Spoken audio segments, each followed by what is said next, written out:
That the Pakistani government is setting up their own government-led Bitcoin strategic reserve. The national Bitcoin wallet is not for speculation or hype.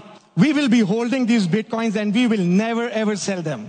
And there's something that is very close to my heart, is that Pakistan and Bitcoin has suffered from bad PR. We were looked at it being dangerous, risky and unstable. But that is not the case. Once we look beyond these headlines, we can see a lot of potential, resources and talent. So Pakistan is looking for allies. Pakistan is looking for access because Pakistan wants to build. And hence why I think that today could be that remarkable day where Pakistan is seen from a different lens. It is not seen from a lens of fear. It is seen from a lens of possibility, of innovation, of building. So let today be the day where it's not just a new dawn for Pakistan but for the whole world.